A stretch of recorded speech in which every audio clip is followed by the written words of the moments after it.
Bonjour, alors dans cette vidéo, on va voir comment simplifier une racine carrée avec la règle du produit. On va voir que cette règle ici, celle de la division, sera dans une autre vidéo. Alors, pour tout nombre positif a et b, eh bien quand tu as la racine de a fois b, tu vas pouvoir scinder en racine de a fois racine de b. Voilà. Alors maintenant, à quoi ça va te servir de connaître cette formule et cette possibilité?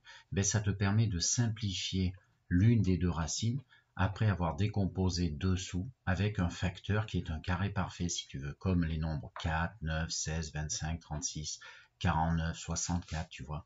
Le carré de 8, 64, le carré de 9, 81. Si tu fais apparaître un 81 sous une racine, racine de 81, c'est un 9 déguisé. Voilà.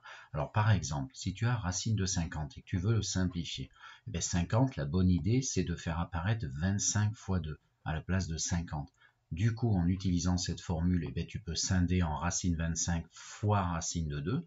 Et en fait, qu'est-ce qui se passe? La racine carrée de 25, ce n'est ni plus ni moins. Attention, cette entité totale, racine de 25, c'est égal à 5.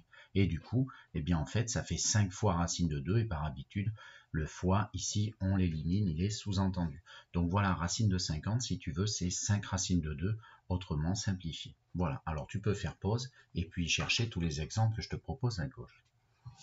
Alors, le premier qui est A, racine de 12. Alors, la question, c'est il faut que j'essaie de décomposer 12 avec des nombres sympathiques que sont les carrés. Donc, à toi de penser dans l'ordre si tu veux ici. Bien sûr, tu comprends bien que 12 étant situé entre 9 et 16, si tu peux décomposer dans cet exemple-là, ça sera avec soit 4, soit 9.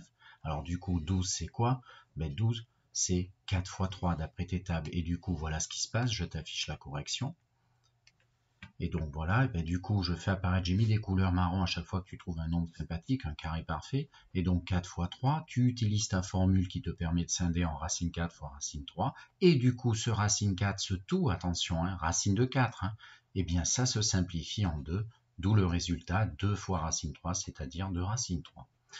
Deuxième exemple, le 27, racine de 27, il faut que je décompose 27, donc je cherche des carrés parfaits qui sont en dessous de 27. Alors, d'après tes tables, il y a 4, 9, 16, le carré de 4, le carré de 3, le carré de 2, 25. Alors, lequel des 4, ou est-ce qu'il y en a plusieurs, peut-être, je ne sais pas. 4, non. 9, oui, 27 est dans la table de 9. 16, non. 25, non. Ça y est, c'est fini. Et en fait, le plus grand, tu essaieras de mettre le plus grand, c'est 9. Donc, on va décomposer 27 avec 9. Et du coup, 27, je t'affiche la correction, c'est 9 fois 3. Donc, ça fait racine de 9 fois 3. Pour les mêmes raisons, j'utilise cette formule et du coup, ça s'écrit racine 9 fois racine 3. Et ton racine de 9, super, c'est un 3. Du coup, ça se simplifie en 3 racines de 3. Le suivant, racine de 32 et même démarche. 32, comment je peux décomposer avec des nombres qui lui sont du coup des carrés parfaits inférieurs. Donc ça, tu dois penser à 16. Effectivement, c'est 16. Mais peut-être que tu t'es dit 4. Alors tu vas voir, ça sera l'objet d'une remarque. Moi, je vais faire avec le plus grand carré parfait qui permet de décomposer 32. Je vais prendre 16. Du coup, je fais la même démarche que précédemment. Et ça fait apparaître racine 16 fois 2 à la place de 32. Du coup, on peut utiliser la formule qui dit racine de 16 fois racine de 2. Et ensuite, le racine de 16, tout ça, c'est un 4. Du coup, ça fait 4 racines de 2. Alors, regarde la remarque. Si un élève ne voit pas 16 fois 2 pour 32, mais lui, il se dit, moi, je vois 4. D'accord, c'est un classique. Alors, faut pas t'affoler. Tous les chemins mènent à Rome. Et regarde ton 32, du coup, tu devras l'écrire 4 fois 4 fois 2. D'accord? Et là, tu appliques cette formule qui marche pour autant de facteurs que tu veux. Ça fait racine 4 fois racine 4 fois racine 2. Chacune de tes racines de 4 est un 2 déguisé. D'accord?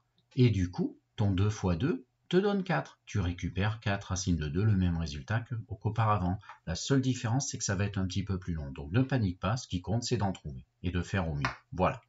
Dernier exemple, le D. Alors le D, comme tu peux voir, c'est une grande racine. Alors je vais la scinder directement. Et n'oublie pas que 10 au carré, ça ne sert à rien de mettre 100. Tu as sous les yeux ton carré parfait déjà directement. Donc moi, c'est ce que je vais faire.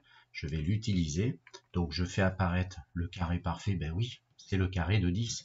Et un peu, si tu veux, les fonctions racine et carré étant réciproques, racine de 10 au carré, en fait, c'est un 10. Tout simplement. Ton racine de 7, tu n'y touches pas. Ton racine de 36, que j'ai fait apparaître, ben, c'est ton 6. Et ensuite, ben, tu peux rassembler le 6 x 10 en les mettant devant et permuter tes facteurs en 60 racines de 7. Voilà, j'espère que ça t'a plu.